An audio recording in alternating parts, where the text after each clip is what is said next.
your speech sounds slurred, and I'm concerned about you. I'm a massive alcoholic. You're a what? Massive alcoholic. Massive alcoholic, okay. Put your foot down. No. Put your foot down. No, let me talk to him. I don't know. Hey, she's just putting her seatbelt on. She's just putting the seatbelt on. An ordinary roadside check turns into a tense confrontation when officers find a woman slurring her words, disoriented, and admitting she's a massive alcoholic. What happens next will leave everyone stunned.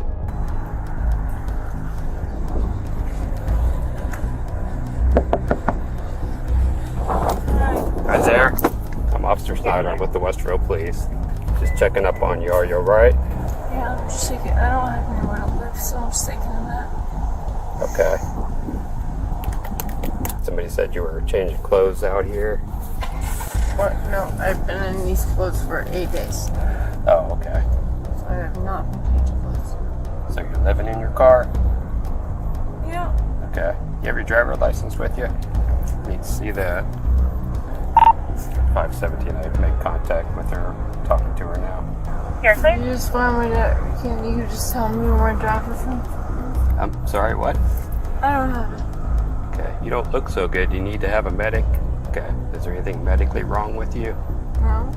Mm-hmm. Why do you think something's medically wrong with me? Well, you don't look very healthy. You look like you might have some kind of medical condition. So that's why I'm asking. I want to make sure that you're all right.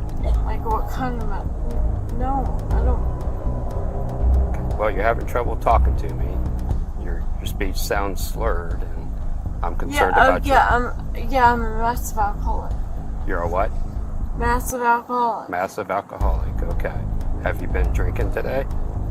No, and that's why I'm struggling, because I'm trying to get past it. You're trying to get past it? Alright. You have any weapons in the car? No, why would I have a weapon? Well, I like to ask people all the time, just for my safety especially, okay? So that's why I asked. No, I do not have anything that could harm anybody. Okay. So, you said you haven't had any alcohol today, then how come I said I said I haven't had any alcohol in hours. Oh, in hours? Yeah, I had alcohol today. Okay. Because because withdrawals literally can die from, so I'm trying this. Okay. So, where's the key to the car? I don't know. I'm gonna call my friend because I don't know. But I trust you. Oh, I'm a police officer. Yeah, that doesn't mean anything. It says police here. I got a police car right there. Yeah, it doesn't mean anything. Okay. You can call your friend, that's fine. Yeah, I had a lot of experiences with police officers and they screwed me. Okay. Well, I hope I haven't done anything to make you concerned, because I think I've been pretty polite with you. Right? Yeah, you've been Okay. super nice. Like, can you just leave? Hello? I just need you to listen to me because there's a police officer here. And I just need you. There's a police officer here. And so I need you to, back up. Just hear what he has to say. So what do you need me to do? Well, again, would you mind if I called a squad just to check you out and make sure that you're okay? No, I would like you to not.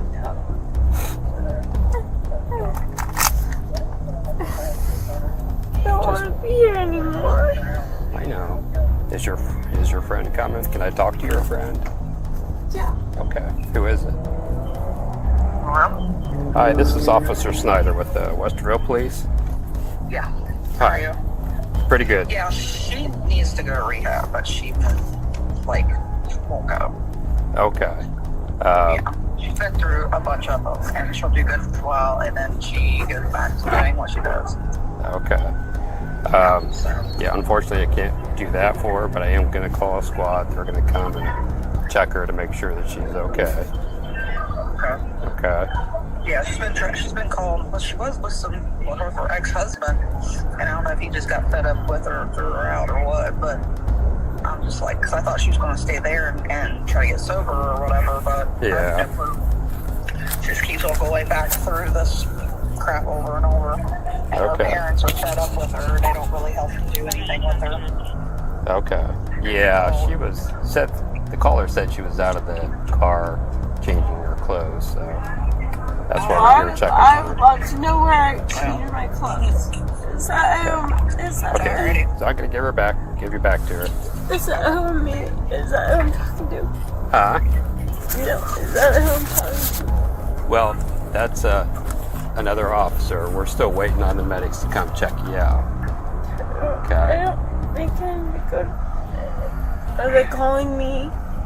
I think your friend is still on the phone, so No, I know, but somebody else is calling. Oh. I'm saying, are they calling? the medic is, yeah. Where the fuck is he at? Okay. We got a call. She was out of the car changing clothes. She denies that, but she's extremely intoxicated. She says she's an alcoholic. Okay. So just want to make sure. Okay. All right. Hey, come on out here. Come on. Come on. What?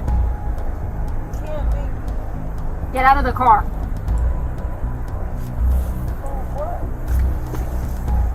Get out of the car. Get out of the car.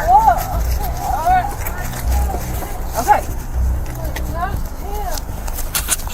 When she refuses to step out of the car, patience runs thin. The calm turns to command, and a simple welfare check turns into an arrest no one could avoid.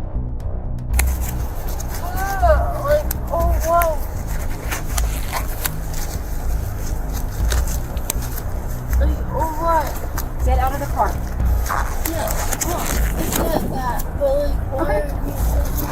Okay, I'm not being mean to you. You said or what, so face the car. So right now you're being placed under arrest. Why? You're being placed under arrest for public intoxication and public indecency. So you're going to be going to jail. No, I can't have jail. You are going to jail. That's not an option. 592. That female's gonna be code 3. Can you just take me? Like, Let me tighten this small. She is very small. Yeah. can you take me?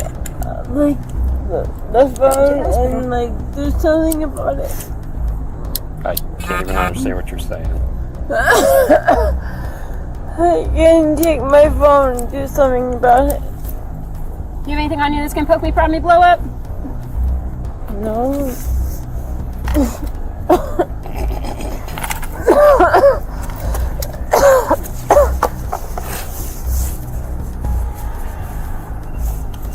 Okay. Walk back to her cruiser. I will not until you tell me that you can. Okay, let's go. Stop. What? Can you get my phone? Yes, we will get your phone, but right now we're walking to the car. You don't have to be so. I'm not being aggressive. I'm making sure you don't fall down. Well, I need.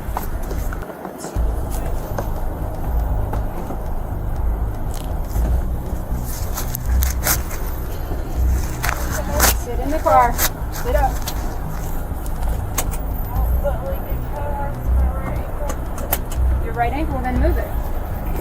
So I can't move it because I'm Okay.